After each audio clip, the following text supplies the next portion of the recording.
Now, Frank, you're involved in education, a different type of education. Tell me, just what are you doing? Officially we're called itinerant teachers for the primary correspondence school. Means that in our particular role we're based in Cairns and we travel the far north Queensland area, roughly Mount Garnet, Chillagoe, the tip of Cape York, or as far as the children go, and we visit the children of the primary correspondence school.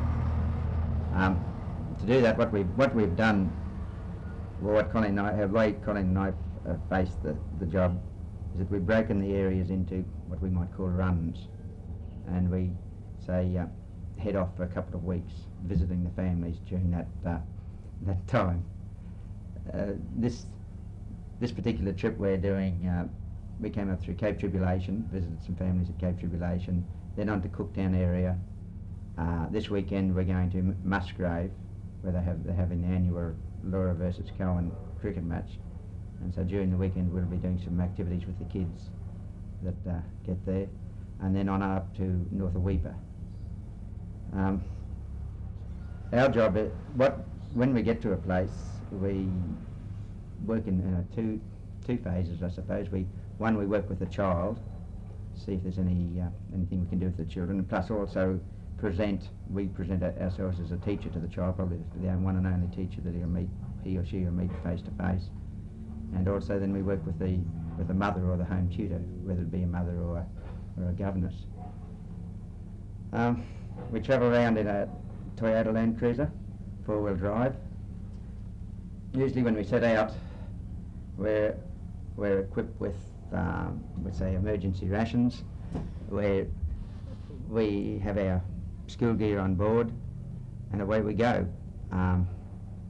Most trips, I'd say nearly 90% of the trips, they've been uneventful trips as far as the travelling goes. Our total for the year would be probably about 30,000 kilometres travelled. Now, when we first started off, I thought that was going to be a lot bigger. I thought maybe 100,000 or something similar I could see each year, just because of the distance in the area.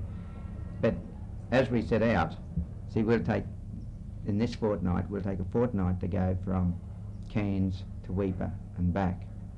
So in that fortnight, and that'd be one of our longest trips. So if we were coming in just only to the Cooktown area, we might only do 20, 30 kilometres a day, just from, going from one place to another, or going Cooktown out to the places and back. Normally when we travel around, we stay with the families. Once we get away from a town centre, we're like in Cooktown, we stay in Cooktown and radiate out each day. But once we get into the Cape area, out the Chillagoe area and so forth, we stay with the family and we go family to family. When we first started, we did a lot of camping, but we were very quickly told by the families that there was a bed there, whether it's on the veranda or inside the house or somewhere, there's always a bed there, and that we'd really be insulting them if we didn't stay there, so we've quite happily. Do you move off the beaten track a lot? Yes, but I always think the beaten track that we go on is a front road into somebody's home. So I don't regard it so much as a beaten track. I think maybe it is a beaten track to tourists, or maybe the people down south, but I don't like to think of it as going off the beaten track, because we are actually going into somebody's home. So I think it's a road to somebody's place. Whether or not it's a good road or a bad road, it's still their road. When do you do repeats? Are they done within 12 months, more than 12 months? We aim at visiting each place at least twice a year. There's some places we'd see more. We might see 3 times a year. Say for when we're travelling between Laura and Cowan or Moreton, something like that. If there's a family just off the road, we would call in for a short time and continue on. It's like as we might say, a short visit rather than a longer school visit. Do you come across primitive conditions? We come across different lifestyles, yes, different homes, different styles of homes. Come from just thinking of, well, I suppose we could say from the established station homestead of a company, a company station homestead, to a tin miner's shack, or an alternative lifestyle as tin shed. The homes vary.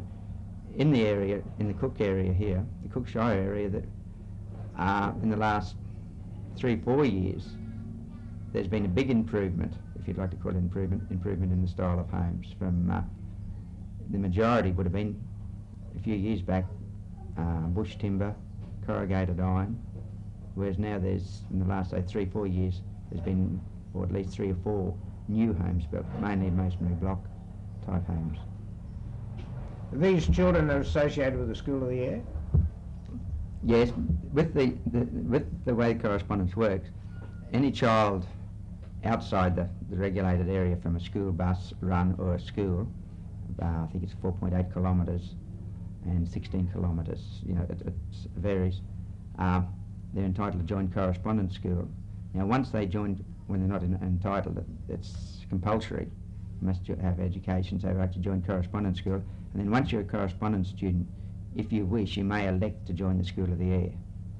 In the area that we cover, just under 50% are what we might call non-School of the Air. So they receive only the correspondence lessons.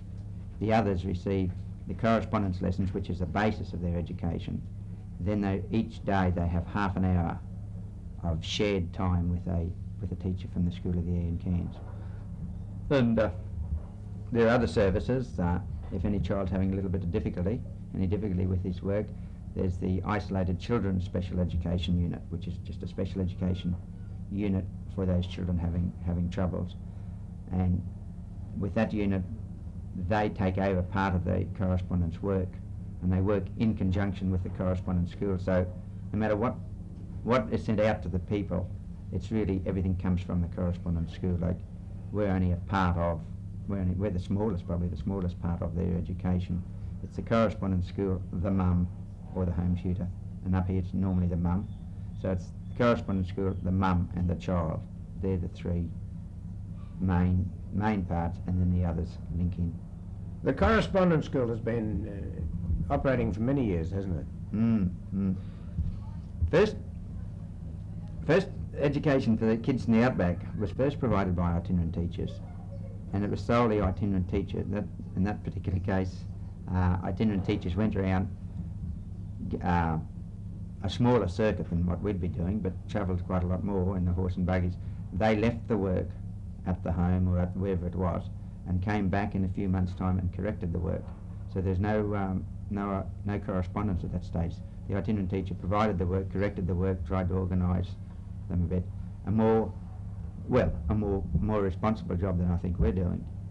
Then about the 1930s, correspondence came into being. That's the correspondence school, and as the correspondence school came in which education was sent out from Brisbane, the itinerant teacher service was withdrawn until about the late 30s. It was purely primary correspondence school only. That is, the written work sent out from school and sent back to Brisbane to correct it. Then in 1977, 78, I can't quite remember when we started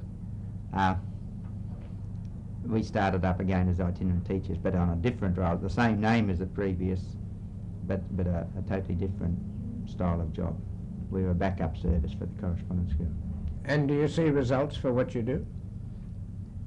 Yeah, I think, my personal feeling, I think the thing that we've done, the biggest thing that we, meaning we as itinerant teachers, the service has done, has brought the correspondence school and the home closer together. Instead of just being something down there are people. We walk in as people, and we're representing the correspondence school, and quite often the kids say to me, "Oh, is that your truck?" And I said, no, that's the correspondence school's truck. That's your truck. You own part of that truck, and that just even that gives them that little bit of a feeling. Just even to sit down with the kids and say to them, "You belong to the largest primary school in Queensland." See, up to that stage, quite often the kids just see themselves as the only poor child being subjected to this work, or they know a few others, but they don't realise that they are part of a big group. And I think that's my way of thinking anyway, to what we say, humanise the correspondence school, to bring a teacher into the home, even though we're not the child's teacher, we're at least we're somebody who they can associate with. Yes, your territory is the most remote in Queensland. Yes, yes, I think so. You know, you could talk about Birdsville, Windora, but nowhere near as remote as that country up there at the tip of the Cape. Have you, in your trips, say in recent times, come across a child that's never had any education? No, we don't get to that. We've heard of children that haven't had any education. That's, see, the way it works with us. Children enrol with correspondence, then the correspondence school lets us know that they exist. We write to them and say who we are, and they write back and say, yes, we'd like you to see you. We don't believe that we should force ourselves onto somebody if they don't particularly want us. I look at it this way, that we are entering somebody's home, we're entering somebody's private home. It's not as if the kids are at school, at a government school, and we can say, right, let's see your work, boom, boom, boom. We're more, I think anyway, that we're a support service for those people who would like to have us as a support service. There are a certain number of people in North Queensland that might not necessarily want government intrusion into their home. You know, I'm only talking about, there's only maybe one or two, but I think that they're entitled to their own thing. So coming back to that question, no, we've never come across anybody who's not getting any education, but I'm not saying that it's not there.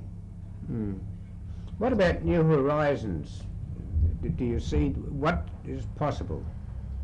As far as the primary correspondence school,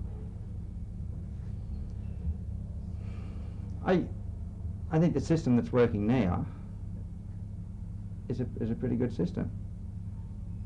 Maybe more support for the mother, but in what way? How can you support? Now, I honestly can't see any other way of doing it. You can bring in your modern technology, you can bring in your videos and so forth, but you still need a person-to-person contact with that child, and fortunately and unfortunately, it's a mother usually who's going to provide that. I don't really see any. I know that they're putting up satellites and so forth. Maybe a one-to-one two-way video with their teacher. Yes, that would definitely work, but I'm looking at the expense of that. But if we had no expense problem, the only thing I could see maybe that would help any more would be a two-way video with the child. So you're satisfied with what the government's doing? Yes, I think I am. I am satisfied with what the government's doing, thinking of the money side of it. The only other thing they could do is maybe allow more movement of the teachers from the correspondence school out into the areas, so that the teachers can get a better understanding of the areas, rather than the teacher sitting in Brisbane. That's, to me, would be my number one. I'm not saying, I'm saying let the teachers become aware of the families, and let the teachers become aware of the area that the families live in. If they could do that, yes, that's my only other thing I could say.